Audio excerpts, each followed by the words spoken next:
Hello everyone, कैसे हैं आप सब। स्वागत है आपका मेरे यूट्यूब चैनल कॉमर्स वाले में। इस वीडियो में मैं आपसे डिस्कस करने वाला हूं इनकम टैक्स के रूल्स में होने वाले मेजर चेंजेस जो कि 1 अप्रैल 2022 से होने वाले हैं। तो डेफिनेटली अगर आप कोई काम करते हैं इनकम टैक्स से रिलेटेड तो डेफिनेटली इन सब चेंजेस को आपको ध्यान में रख के करना है, क्योंकि ये रूल जो है वो अप्लीकेबल होगा for financial year 2022-23। That means 1 अप्रैल 2022 से लेकर 31 मार्च 2023 तक आप जो भी चीज़ें करेंगे वो सारी चीज़ें ये रूल जो है उन पे ही अप्लाई होंगी। तो सारे रूल्स को बेसिकली आप ध्यान से समझ लीजिएगा। एंड वीडियो स्टार्ट करने से पहले अगर आपने चैनल को सब्सक्राइब नहीं किया तो सब्सक्राइब करना मत भूलिए। तो आइए वीडियो को स्टार्ट करते हैं।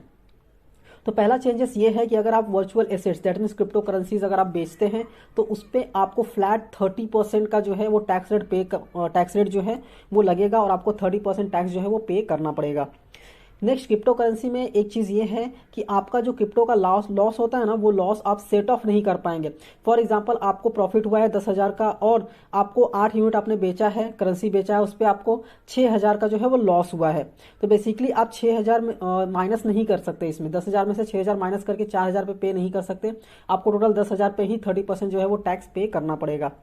नेक्स्ट चेंज ये है कि अगर आप क्रिप्टो किसी को गिफ्ट करते हैं तो जो रिसीवर है एज वेल एज जो सेंडर है दोनों की लाइबिलिटी बनती है टैक्स पे करने के लिए। तो अगर आप गिफ्ट देते हैं डेफिनेटली आप उस पर ध्यान दीजिए। नेक्स्ट है ईपीएफ के बारे में जो चेंजेस हुआ है। अगर कोई भी इम्प्लॉय कंट्रीब्यूट करता है ईपीएफ में, इम्प्लॉय प्रोविडेंट फंड में अगर कंट्रीब्यूट करता है और वो कंट्रीब्यूशन 2,50,000 से ज़्यादा होता है तो 2,50,000 से जितना आपने ज़्यादा कंट्रीब्यूट किया है उस पर जो इंटरेस्ट बनता है वो इंटरेस्ट टैक्सेबल होगा। वो इंटरेस्ट जो है वो एग्जम्प्ट नहीं होगा। पहले क्या था, पूरा इंटरेस्ट एग्जम्प्ट था, बस अभी 2.5 लाख से ऊपर का जो अमाउंट रहेगा उस पर जो इंटरेस्ट आएगा वो टैक्सेबल होगा, वो एग्जम्प्ट नहीं होगा। नेक्स्ट चेंजेस ये आ रहा है फाइलिंग ऑफ अपडेटेड रिटर्न। अभी आप अपडेटेड रिटर्न जो है वो फाइल कर सकते हैं। अभी ये इनकम टैक्स के पोर्टल पे नहीं दिखता है बट जल्दी इंप्लीमेंट होने वाला है। अभी अपडेटेड रिटर्न कौन फाइल कर सकता है, क्या क्या एलिजिबिलिटीज क्राइटेरिया है, एवरीथिंग मैंने डिटेल में डिस्कस किया हुआ है। यहाँ आई बटन पर मैंने लिंक कर दिया है वीडियो को, आप देख लीजिएगा। आपको डिटेल में समझ में आ जाएगा कि अपडेटेड रिटर्न एग्जैक्टली है क्या और कौन अपडेटेड रिटर्न फाइल कर सकता है और क्या क्या कंडीशंस हैं उसके। नेक्स्ट है एनपीएस कंट्रीब्यूशन। अब स्टेट गवर्नमेंट एम्प्लॉयज जो हैं वो क्लेम कर सकते हैं डिडक्शन अप टू 14%। आप पहले सेंट्रल गवर्नमेंट्स के लिए था, अभी स्टेट गवर्नमेंट के लिए भी हो गया है कि वो 14% का डिडक्शन क्लेम कर सकते हैं एनपीएस का। और किस चीज़ का, बेसिकली आपका बेसिक और डीए जो होता है उसका 14% आप डिडक्शन क्लेम कर सकते हैं। पहले ये 10% था। नेक्स्ट चेंजेस जो हुआ है आप देख सकते हैं, कोविड के ट्रीटमेंट के लिए बहुत सारे अमाउंट रिसीव हुए हैं बहुत लोगों को। तो अगर आपने कोविड-19 के लिए कोई एक्सपेंसेस इनकर किया है और आपको किसी भी पर्सन से वो अमाउंट मिला है, रीइंबर्स हुआ है, तो वो अमाउंट जो है वो टैक्सेबल नहीं रहेगा।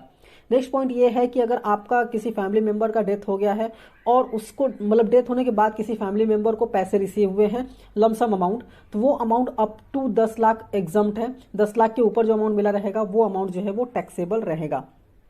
नेक्स्ट चेंज हुआ है सेक्शन 206C1GB, जो कि बेसिकली बात करता है ओवरसीज टूर्स, जो टूर्स होते हैं, टूर्स प्रोग्राम पैकेजेस होते हैं, उसके टीसीएस के बारे में बात करता है।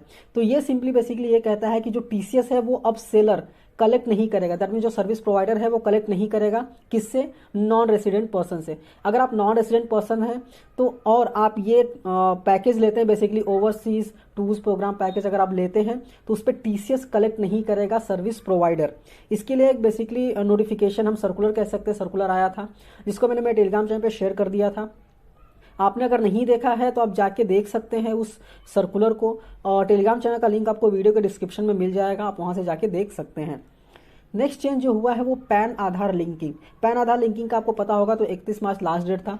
अब अगर आप फाइल करेंगे अप टू 30 जून तक तो आपको लेट फीस पे करना पड़ेगा 500 रुपये का, और अगर आप 30 जून के बाद लिंक करेंगे टिल 31 मार्च तो आपको 1000 रुपीज़ का लेट फीस पे करना पड़ेगा। 31 मार्च के बाद आपका जो पैन है वो इनऑपरेटिव हो जाएगा अगर आप उसको लिंक नहीं करेंगे तो। नेक्स्ट चेंज जो हुआ है वो सेक्शन 80EE के लिए हुआ है। ये जो डिडक्शन आपको मिलता था होम लोन के लिए 1,50,000 तक का, वो अभी खत्म हो गया ऐसा बोल सकते हैं 1 अप्रैल 2022 से, क्योंकि ये बेसिकली डिडक्शन उनको मिल रहा था जिन्होंने लोन लिया है अप टू 45 लाख, और वो लोन जो है वो 1 अप्रैल 2019 से लेकर 31 मार्च 2022 तक लिया गया है।